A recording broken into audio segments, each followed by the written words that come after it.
Tanggal 8 November 2024, Polda Metro Jaya menerima laporan dari Saudara SB selaku advokat tentang dugaan peristiwa pengancaman. Korbannya Saudara DS, terlapornya Saudara FA. Saudari Novi melakukan di TikTok, live TikTok ya, menguji apakah donatur mau menyerahkan sepenuhnya. Ternyata tadi Mas bilang cuma 12 juta. Sisanya kemana? Kita nyumbang, jangan hanya nyumbang Agus ya, kasih juga Wawa uangnya. Pengacara yang satu ini Abang Aga dengan berbelit dengan bahasa-bahasa yang bikin saya kecewa gitu loh. Bahkan saya bilang ya caramu ini jangan sampai membenarkan apa yang dituduhkan oleh Tenovi. Tanggal 8 November 2024, Polda Metro Jaya menerima laporan dari Saudara SB selaku advokat tentang dugaan peristiwa pengancaman. Korbannya Saudara DS, terlapornya Saudara FA.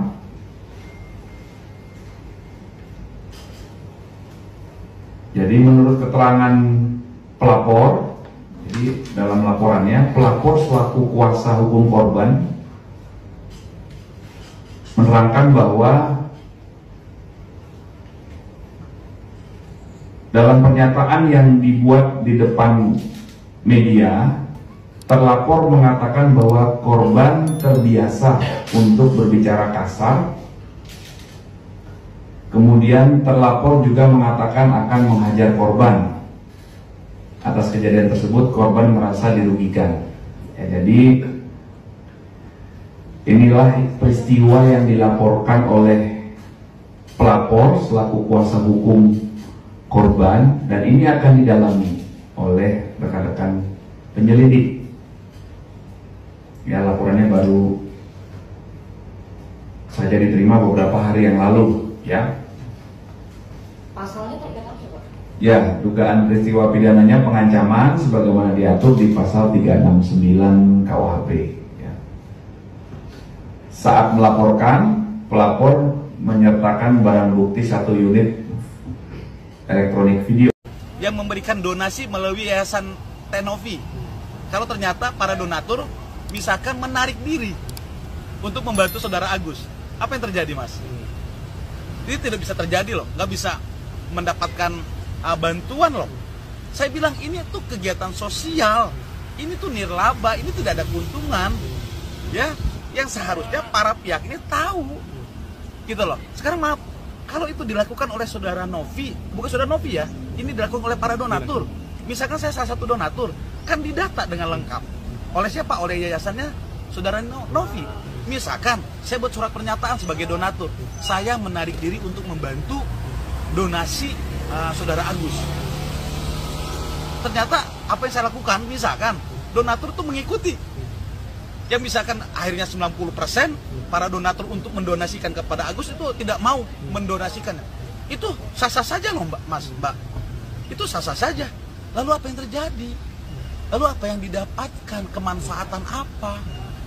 Ya, ini tuh kegiatan sosial. Jangan dicampur dengan intrik politik lah, intrik drama lah, ya, yang akhirnya bias, Mas. Sekarang maaf, kalau itu dilakukan oleh pihak donatur, yang katanya dari pihaknya Saudara Agus tinggal diserahkan saja, dikembalikan, lalu mereka cabut laporan, selesai gitu.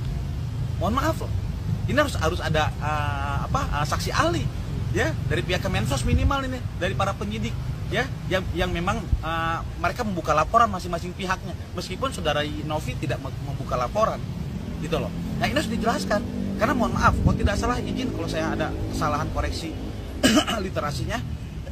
Di Permensos itu bantuan donasi, badan hukum yang mengelolanya itu dapat 10% dalam mengelolanya. Tandanya kalau 1,3 atau 1,50 juta, yayasan bisa mengelola keuntungan dalam mengelola aktivitas sosialnya seperti itu. Bang, tapi kalau nggak salah semalam Novi mengadakan live TikTok yang mengadakan polling kepada para donaturnya yang mengasih 3 opsi tersebut.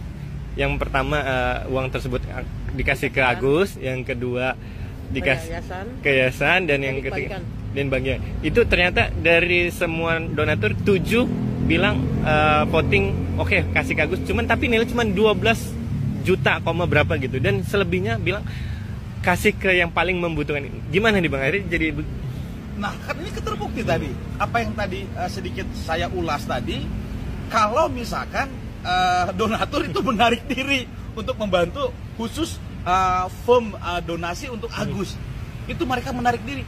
Saya tanya, apakah aturan negara melarang itu? Enggak Mas, ini etik.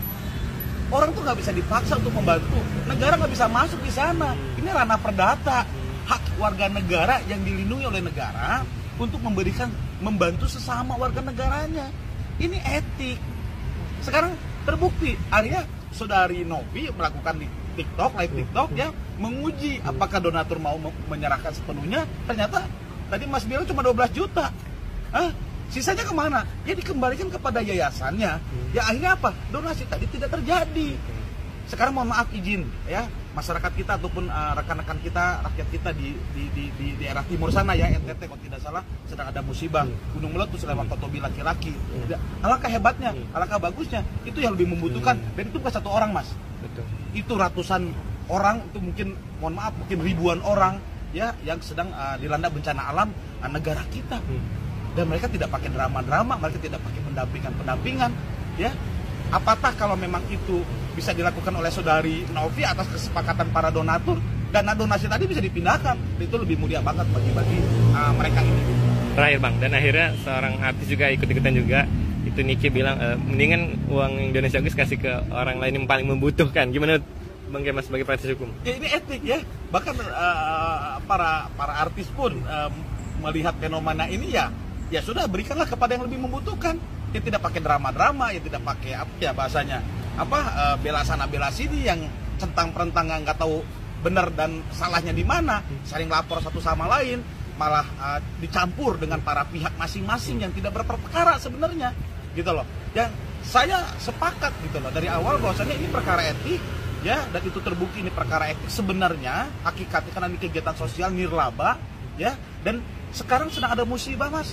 Ya, kenapa tidak alangkah lebih mulianya para donatur dan Saudari Novi itu bisa mengalokasikan dananya ke teman-teman rakyat kita, masyarakat kita di lewat Kotobi gunung meletus laki-laki di NTT gitu loh. Itu lebih mulia dan lebih baik. Menurut saya seperti itu. Kalau kita nyumbang jangan hanya nyumbang Agus ya, kasih juga Wawa uangnya. Emang agak lain ya guys ya. Pengacara yang satu ini emang agak lain. Masa dia bilang kalau kita nyumbang buat Agus jangan lupa sumbang juga buat si Wawanya katanya. Ada, aku nggak ngerti lagi ya guys ya. Sumber perkara dan masalah dalam hidup Agus itu dari Wawa sebenarnya ya.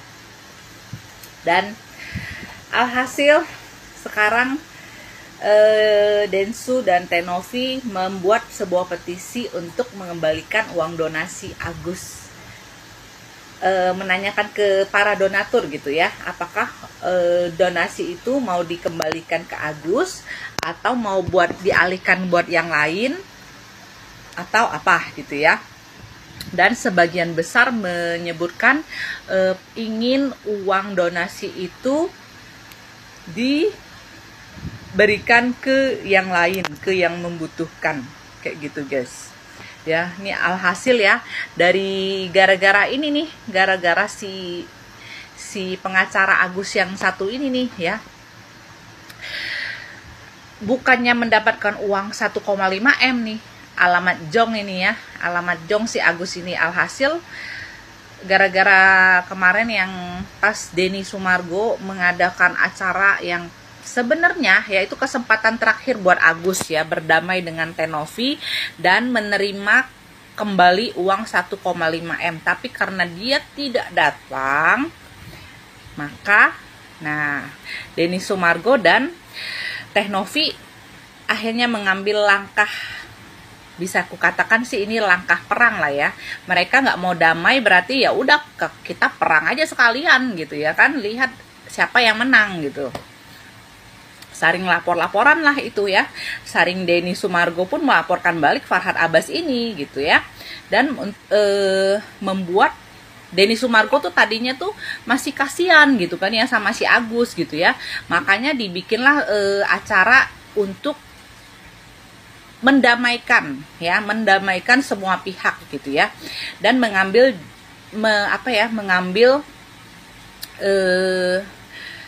mencari jalan tengah gitu ya dari kasus ini gitu ya, cara yang lebih damai gitu. Tapi Agus ini malah nggak datang gitu. Agus dan Farhad Abbas ya kalau nggak salah malah tidak datang ya kan, malah bilang sakit gigi, Agusnya lagi sakit gigi katanya, nggak bisa ngomong katanya. Drama banget itu orang ya, mungkin takut Agus keceplosan dan salah ngomong kali pengacaranya ya. Pengacaranya itu memang agak lain sih ya. Jadi gimana ya? Dia dengan berbelit dengan bahasa-bahasa yang bikin saya kecewa gitu loh. Bahkan saya bilang, ya caramu ini jangan sampai membenarkan apa yang dituduhkan oleh Tenopi gitu loh ya. Kalau lo ternyata benar-benar orang yang tidak tahu terima kasih. Kita coba membantu dengan tulus tanpa lo kasih apa-apa gitu kan. Tapi kok bersikap seperti ini gitu, yang sebelumnya dia aktif, WA saya, kalau ada apa-apa telepon saya, tiba-tiba menghilang. Ya, tiba-tiba bisa dibilang dia keras kepala gak sih Bang? Mungkin udah dikasih tahu tapi tetap kekeh gitu. Ya memang ya seperti itu gitu loh. Jadi dia coba sama saya itu dia coba justru berdebat, berargumentasi, padahal kan simpel gitu loh. Masalah hanya selembar, iya hanya selembar gitu loh. Terus ujung-ujungnya ya dia bilang, ya saya kan harus tanya dulu ke Bang Farhad karena dia yang pertama. Nah itu juga yang membuat saya kaget tuh. Padahal abang sendiri yang pertama gitu.